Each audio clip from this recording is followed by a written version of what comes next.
Well, this is a holiday weekend, and as a kid, I love these types of weekends for exactly the reason that Vincent just talked about, that it meant that we all got a day off on that following Monday.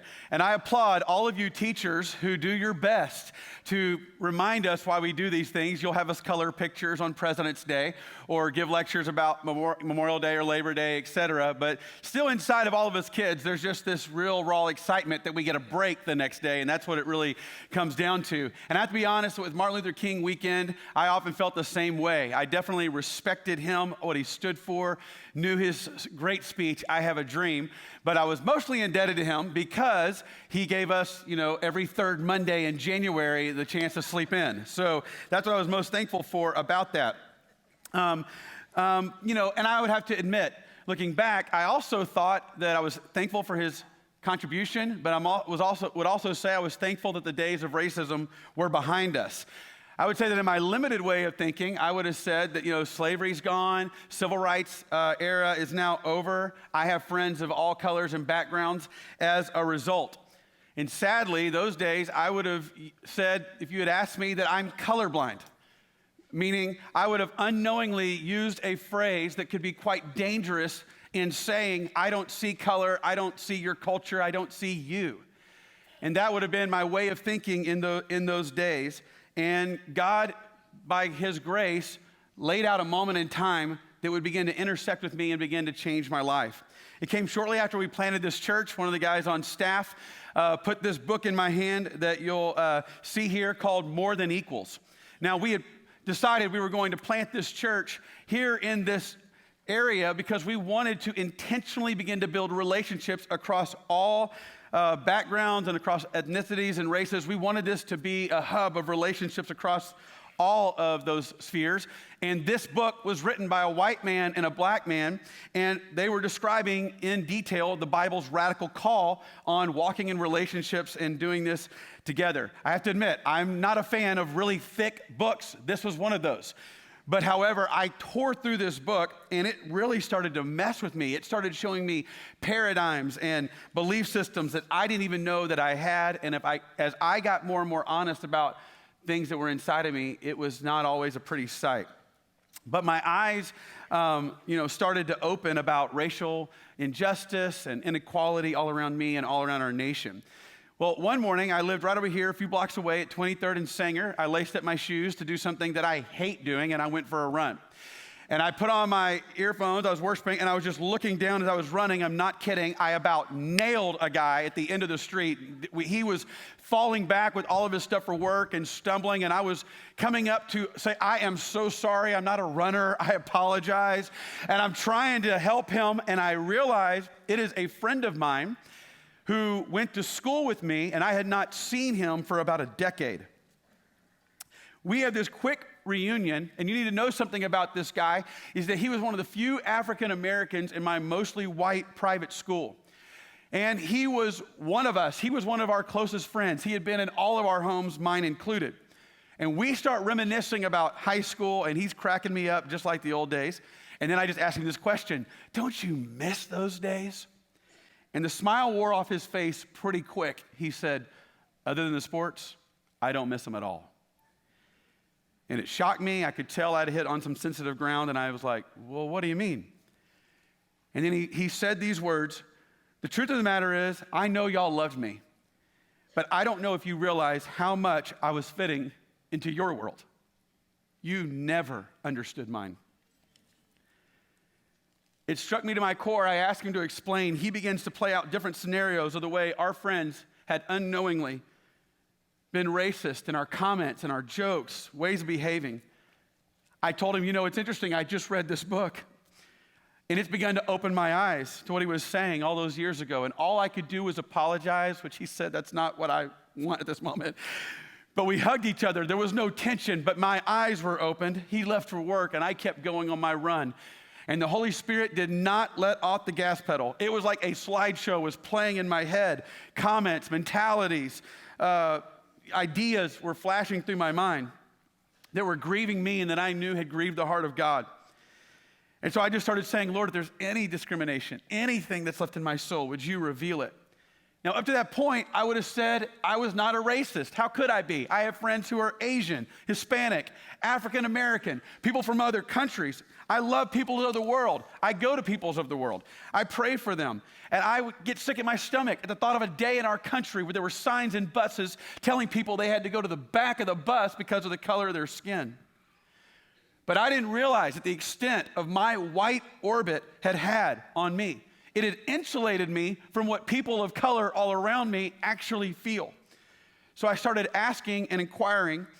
For the first time in my life, I realized I have never woken up one day in my life with this question, wonder how my white skin is going to affect me today. And I began to learn that that is a luxury that many people of color cannot afford. And I'm not saying I became a guru in this realm. I'm not one right now. What I'm saying is I just started waking up. And then you start to see the Bible through a different lens. I come across John 17, and there's this lengthy prayer that Jesus prayed right in front of his disciples. I don't know if you've ever found yourself in the Bible, but you are in John 17, verse 20. It says, "My prayer is not for them alone. I pray also for those who will believe in me through their message," which is all of you. You all are descendants of those disciples who have passed the gospel down. You're right there with me. Verse 20 is his prayer for all of us. And so I just thought today this is going to be our text, and I would just ask that you read this out loud with me. 1, 2, 3. My prayer is not for them. That's not it. I blew that one. Back to 21. My apologies to the tech team. We always throw them under the bus when they blow it up. I blew that one, okay? Sorry to the team. Verse 21, 1, 2, 3. That all of them may be one, Father, just as you are in me and I am in you. May they also be in us so that the world may believe that you have sent me. Leave that up there. Because while we've been able to accomplish a lot in Christianity since this prayer was prayed, this prayer is something we continue to struggle with. But Jesus seems to make a promise here. Guys, if you get this right, the whole world's gonna be shocked. They're gonna look in utter amazement, and it's gonna be obvious to everybody outside the church there must be a God. So for me personally, I decided to step into this John 17 deal and just start learning as much as I could. This was pre-Amazon days, so I had to hit up a half-price bookstore. And I was finding books on racial reconciliation, Native Americans in our nation, Hispanics, African Americans, Black history in Waco, just trying to dive in. And much of my journey, though, as it should be, found its way right through the words of the man that we are honoring this weekend. And so I just started asking this question about Dr. King. How did the son of a preacher in the segregated, violent South become the youngest Nobel Peace Prize winner, a national icon, a senior pastor? So much so that a federal holiday is given to him in such a way that over 50 years later, we're still pausing to stop and honor his life. In other words, what had to happen in his life in order to make him who he was? So you need to know something about me.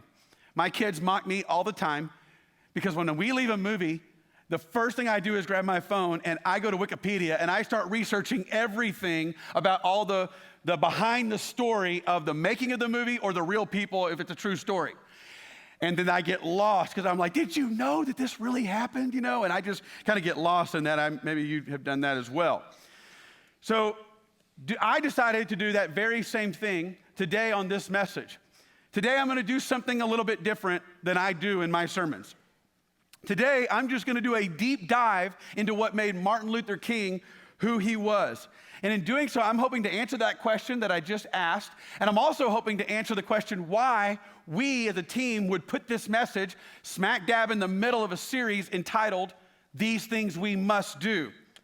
So hopefully my prayer, though, is that we could all learn about his life in the past, and it would help us today and our church this year. Now, some of you might know I did a series this past summer. It was called All Peoples. I did a very biblical exposition breakdown of why we believe this is a core value for us as a church and a mandate for every believer.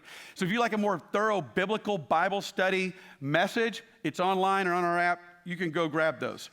But I just want to jump in here. But before I do, one final disclaimer before I do. If you're a person of color, I just want to say, first of all, thank you for being here. Thank you for persevering. Thank you when you felt singled out or even offended that you kept coming. Thank you that you have been a part of this church family. And what I want you to hear us say is your contribution that you bring to our church, our city, is so needed. Not because of the color of your skin, but because of the way God has uniquely gifted you, and we need that in our body. That being said, I also know that on a day like this, if you are a person of color, there are a wild range of emotions that are flowing through you, even through this introduction to my sermon. Some of you are so thankful I'm about to go there. Others of you are not looking forward to feel singled out and don't feel comfortable with it.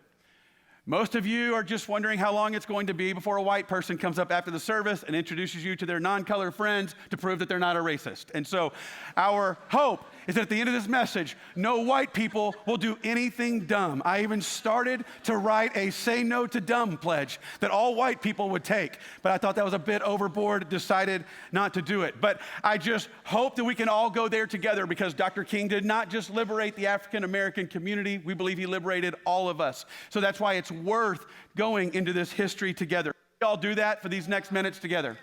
So for the next 20 minutes, please jump in with me. So we're going to start from the beginning, because most Martin Luther King commentaries will tell you that his journey was not built on the speaking trail. His foundation was built in his family. His father was a powerhouse. They called him Daddy King, and he was a pastor at Ebenezer Baptist Church right outside of Atlanta. And everybody knew he was a stern man, but he was wildly loving towards his son, Martin, and always had his best in mind. I did not know that 3 generations of King men had been pastors, and young Martin used to sit in those sermons. He loved their messages. He came home from church one day and announced, "Daddy, one day I'm going to grow up to get me lots of those big words too." I would say he did a good job at that. Mom was equally smart. She was the nurturer of the family. She was the organist of the church. He later said that the message of his home was what he called somebodyness. The message was, you're as good as anyone, you are a somebody. I didn't know till recently, Martin is not his given name at birth. It was Michael. It was not until he was 5 years old, his father made a trip to Germany. And while he was there, he began to learn about the great preacher and reformer and protester, Martin Luther. And on the spot, his father changed his own name to Michael. And when he returned to the States, his son, 5-year-old son, would get a hug from his dad and a brand new name. He would forever be known as Martin Luther King Jr. To say that his family spoke identity over him would be an understatement. But the most significant relationship of his primary years was with his grandmother. And I put this in here because I want all of you grandparents to hear this. Be encouraged that you could be the catalyst for an up-and-coming world changer. He was so bonded to her that when she died, little 12-year-old Martin jumped out of his second-story window of his home in an attempt to take his own life. He didn't think he could keep living. She had meant so much to him. But thankfully, he survived. He began to try to find a purpose to live for. In light of her going, and thankfully he found one, he just didn't know it was right around the corner for him. He was a curious question asker from his youth. After one painful discrimination event that happened in his life, he started grappling with one basic question. He asked it in lots of different forms. If slavery were gone, why were there so many signs that labeled black people as inferior to white people? He would see shiny drinking fountains with the words white only over it, and then rusty, broken fountains next to it that said colored. Then at one point, he makes a trek to the north, and he sees in the northern states, people of all colors are worshiping together and eating together in restaurants. He came back to the South to find barbershops and pools and motels and other things, practicing racist practices. It didn't make sense to him. And what was beginning to stir his holy discontent in him would become a spiritual calling for the rest of his life. Let me pause here. If there is something inside of you you just don't understand right now, and it may even cause frustration or anger, it could be that God is stirring a pool of holy discontent in you because you are called to be a solution to the pain, the hole that you currently see. At least that's what Dr. King would tell you today and this weekend. Now, another key in making him was his church. As I said, his dad is a senior pastor, mom's an organist. By default, the church is his second home. my kids know much about this. He was there all day Sunday, which means you're the first to arrive, the last to leave, the whole deal. But here's what this did. It grounded him in the scriptures. He knew the word of God. It gave him a great love for gospel music, which you can read all about online about his love for music. They called him a singing man himself. And it embedded him in them this truth. All people are equal in God's eyes, and each person on planet Earth deserves respect and dignity. He got that straight from the church and the word of God. But there's a problem, because the older he became, the more conflicted he became about the church. You see, he saw the power of what could happen in a congregation, and that's what made him want to be a pastor. But he also saw holes, and he would even say there was a bit of embarrassment, because in his estimation, the continual theme of every service was, let's just all hang on until we get to heaven and God will make it right. Didn't make sense to him. He was wanting to ask the question, well, why can't we go ahead and change things here and now before we get to heaven? As a result, his love for the church starts to decline. He keeps going, but he began to internally distance himself. He questions the resurrection. He questions everything about church. He's just not really sure what he believes about that. So let's come back to that in a second. Now, you may know a lot of what I just shared. Maybe that's repetition. But the most impacting thing for me in learning about this man was his mind. This guy was a genius. He was an aggressive observer of life all around him, always learning from whatever was happening right in front of him. But he excelled in the classroom. This guy, he would skip grades at a time because of how smart he was. Teachers didn't know what to do with a guy this smart. He started high school at age 13. At 15, he went to Morehouse College, where he would get a degree in sociology. He quickly moves to Crozier College, where he's going to get his degree in divinity. This is a mostly white campus, and they elect him the student body president, already showing the signs of unity that is within this man. He then turns and gets his doctorate at Boston College in theology. Now, I just want to pause here, because most of us are probably not going to have his mental brilliance. Maybe you will, but it surpassed the Gulley line, okay? But we can all learn from something together, and it's this, his learning style. This is what struck me the most, because he was not content to simply do the reading assignments given to him in class. In his mind, only doing what the professor assigned you was called indoctrination. I would call that a quick road to hurry up and get done. He wanted a true education. So once a book was assigned to him, he would go find a book written by an author who had an opposing view, hang in the middle until he could figure out what he believed about that. Now, I hated reading as a kid. I don't anymore. So I can't imagine that level of dedication. But he was determined. That's what led him to learn from the likes of Gandhi, Kierkegaard, Tillich, others. I think Time Magazine called him America's Gandhi. He was learning from everybody all the time. But here's the deal for me. Besides the time and energy that would require that I would not be willing to give, his method was what was inspiring and challenging to me. Now, lean in. I bet if I ask all of us to raise our hand, if we have a go-to news source, a go-to podcast, a go-to author, a go-to blogger, and that's where we get most of our information, I could be wrong, but I would assume most hands at this time would go up. And sitting on the front row would be Dr. King with his hands down. Because if he were alive today, he would watch Fox News and then flip over to MSNBC. He would then read articles from people on the far left, switch over, read articles from the far right. And he would live in the middle until the Word of God, the people of God, and the Spirit of God led him to his core conviction. And then he would begin to take that next step. Quick time out and give me grace as I say this. How could this affect all of our mentality as we all step into an election year together? If we were all to collaborate and guess about how pretty the road is going to be ahead for us, what would we all vote on and say? I can't guarantee that the road on TV, radio, social media is going to be a pretty one. I'm just not sure it's going to be. But if Dr. King were to take the stage, I believe he would say, whether you lean left, right, or middle, will you seek to understand the others around you? I say this because I'm not trying to influence your vote. I'm not trying to change your values. I'm just saying we could all learn from Dr. King's level of humility. Maybe verse 21 of John 17 could be true of us. The world could look on in disbelief at the body of Christ at large across America and say, wow, they all don't vote alike, but they all carry a humility that's so contagious. Wish I could be a part of them. Everybody take a deep breath. He's leaving the election series and going back into the sermon. Okay. Now, you might be wondering then, if he had all those feelings about church, what made him go back? It's very simple. While he was in college, his mentors challenged him that the church could be a place of intellectual rigor. It could be a place where you could use your words, Martin, to steward those words and get people outside the four doors of the church, and you could do something to leverage change.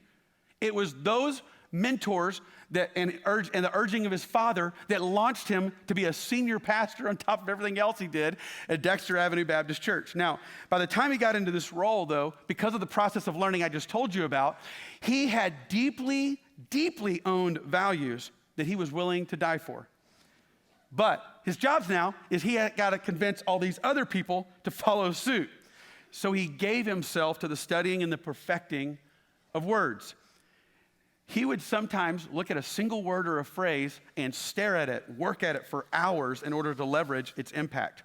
One great example of this is in the now famous letter from a Birmingham jail. You probably read it, studied it, but listen to this again. See if you can spot those places where he might have sat there for hours, said, how do I get this in? We have waited for more than 340 years for our constitutional and God-given rights. The nations of Asia and Africa are moving with jet-like speed toward gaining political independence, but we still creep at horse and buggy pace toward gaining a cup of coffee at a lunch counter. Perhaps it's easy for those who have never felt the stinging darts of segregation to say, wait. But when you have seen vicious mobs lynch your mothers and fathers at will and drown your sisters and brothers at whim, when you have seen hate-filled policemen curse, kick, and even kill your black brothers and sisters, when you see the vast majority of your 20 million Negro brothers smothered in an airtight cage of poverty in the midst of an affluent society, when you suddenly find your tongue twisted and your speech stammering as you seek to explain to your 6-year-old daughter why she can't go to the public amusement park that has just been advertised on television, when you see ominous clouds of inferiority beginning to form in her little mental sky, and see her beginning to distort her personality by developing an unconscious bitterness toward white people. When you have to concoct an answer for a 5-year-old son who's asking, Daddy, why do white people treat colored people so mean? When you take a cross-country drive and find it necessary to sleep night after night in the uncomfortable corners of your automobile because no motel will accept you. When you're humiliated day in and day out by nagging signs reading white and colored. When your first name becomes the N-word, which he actually used, I won't. When your middle name becomes Boy, however old you are, and your last name becomes John, and your wife and mother are never given the respected title Mrs. When you are harried by day and haunted by night by the fact that you're a Negro living constantly at tiptoe stance, never quite knowing what to expect next, and are plagued with inner fears and outer resentments, when you are forever fighting a degenerating sense of nobodiness, then you will understand why we find it difficult to wait. If that doesn't make you want to go do something, you need some CPR right now. And I hope you can see something, that growing up in a house where somebodyness was taught, but being immersed in a culture where nobodyness was being taught, he knew, I've got to use the power of words to start changing our society. His lawyers smuggled these words out of the jail. Within weeks, it had been read by over 1 million people. No social media to propagate his cause. It's just like he was writing what was on the souls of people. These words didn't just make it, though, to African-American hands. They made it into the hands of great political leaders who began to pull him in, and they started a groundswell of activity to bring some much-needed change. The thing about this is his tireless passion to use words to bring change. It cost him lots of sleep, late nights, lots of agony. Imagine your job is to motivate people. I mean, this morning, my job is to keep y'all awake for about 35 to 40 minutes to see if you can take something and do it. His job is to get people to march peacefully while being beaten with clubs, perhaps attacked by vicious dogs, and knowing that a fire department could show up and have a violent stream of water come right at you, and do not fight back. So he pulls them together before everyone and he reads the Bible. Jesus said, love your enemies, in words that are all over the hallways of many schools along the lines of, because hate can't drive out hate, only love can do that. So these heroes walk into that madness, taking the slaps and taking the spit and all the belittling over and over and over again. This man was a bridge builder. You would think with all I described, he had to be 50, 60, or 70 years old to cram all that in. But he was 39 when we lost him. But he left this indelible mark on all of us. And I could have listed a lot of things just now. But in case you missed it, let me just show you 5 things that I said in our little journey today that made him who he was. Number 1, family. If you're wondering what do I do in walking out of this, pour into your family. Even preach these truths. Number 2, identity. Speaking identity over our up-and-coming generation. Number 3, he was a learner. Number 4, a tireless wordsmith. Number 5, a value-carrying bridge builder. And as I close today, I want to go back to that question. Why would we put this in a series entitled, These Things We Must Do? Now, if you're looking at those 5 things, you're like, do I have to do all those things?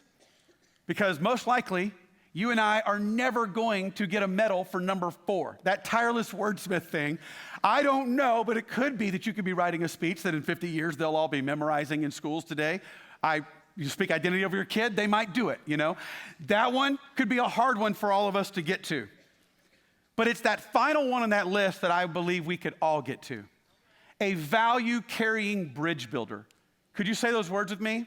A value-carrying bridge builder. One more time. A value-carrying bridge builder. That brings us back to our Bible text that we started in the beginning of our time. Because King was modeling his life after this great bridge builder, the one who was the bridge across a spiritual chasm to bring us to himself. We go back to John chapter 17, verse 22 and 23, and it says, I have given them the glory that you gave me, that they may be one as we are one, I and them, and you and me.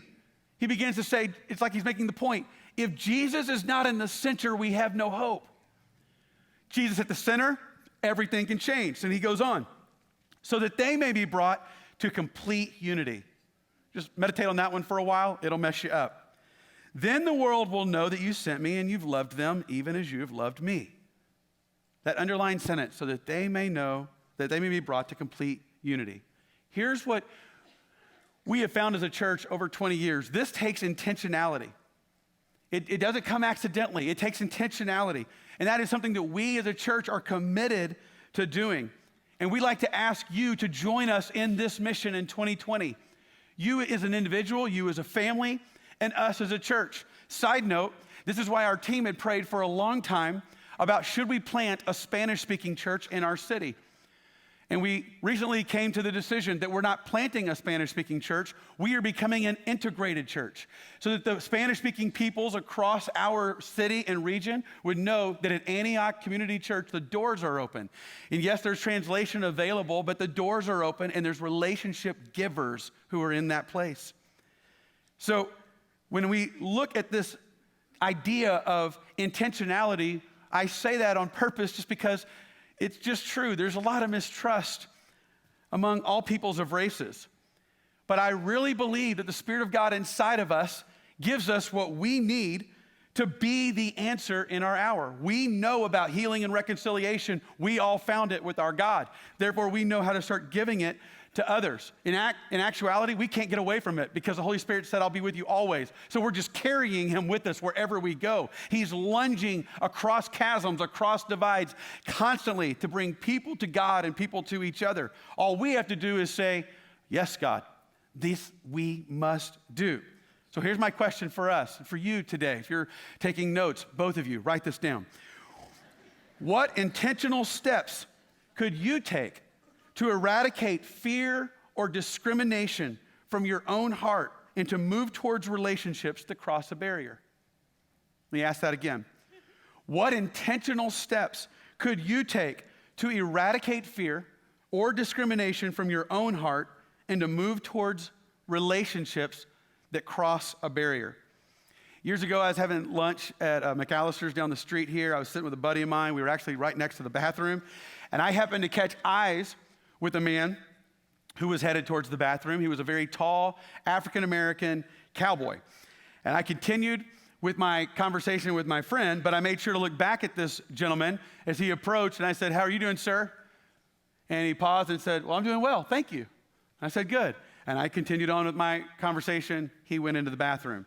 I totally forgot about it. A few minutes later, he comes out of the bathroom. He comes up and he says, "Sir, I'm sorry to interrupt you, but can I tell you something for a second?" And I said, "Sure." And he said, "I just want to say thank you for stopping me and saying hello right now." And I felt a little awkward. I was like, that's what we do as humans. Everybody say that, hello. Yeah, not a hard thing. And then he said these words. I'm not making this up. This is not pastor elaborating to build a story. He looks at me and he says, "You'd be surprised how every day of my life, the amount of people who would not give me the common courtesy to look me in the eye and say hello. You did that. Can I shake your hand?" And I was like, I told you he was a cowboy, he about broke my hand. He was the guy who was strong as an ox. You would have thought I had just stopped a bank heist by the way that he was honoring me. All I had done was just said, "Hello, how are you, sir?" across a racial line. I say that because I believe in this room are racial reconcilers and bridge builders. It's who you are. It's what you want to be as a church. And a lot of times people get overwhelmed. It's just that sense of, I don't know what to do. It's just so big. I'm not Dr. Martin Luther King. Do you have the ability to go sit by a bathroom and say hi?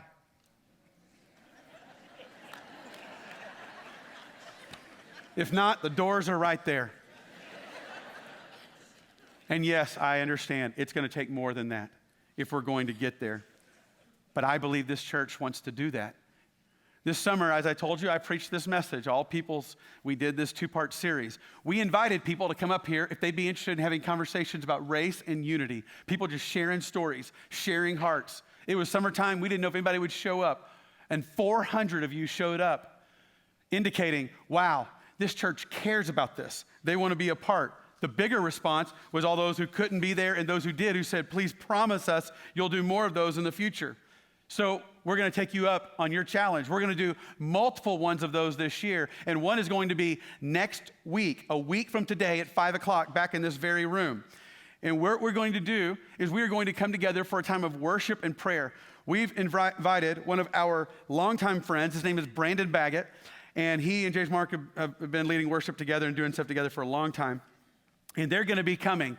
If you've never been led in worship by Brandon Baggett, you have yet to experience the holy ground that guy can take you to. And so together, we're going to be doing this. And I'd like to ask you, would you come next Sunday, 5 o'clock, right back here? Would you bring your life group? Would you bring your family? Would you come back and join us for that come together time?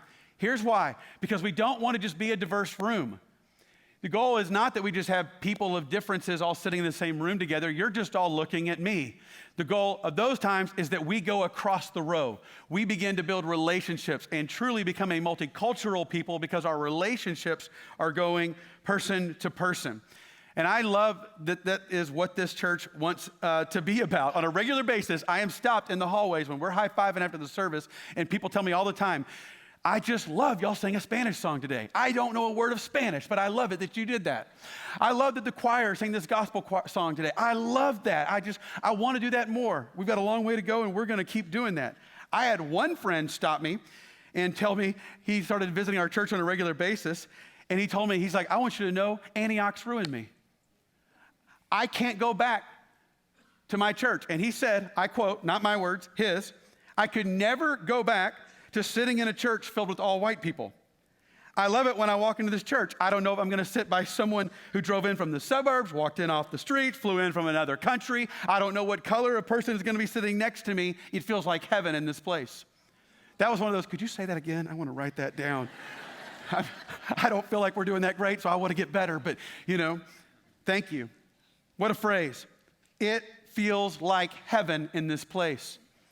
We got a lot of work to do, but I just thought we could start right now. Can we just start making heaven right now? You see, soon after this church started, some of you might remember, we did a combined worship service with the church around the corner here called Greater New Light Missionary Baptist Church. That's where some of our relationships really began to form. And their worship leader came up and led with our worship leader, James, Mark, and Brandon. That's the one you're going to meet next week. Their pastor preached, C.J. Oliver. We're going to be asking him actually to come back soon and do this together. And we had formed a relationship before. Jimmy and C.J. are still part of teams together and friends together.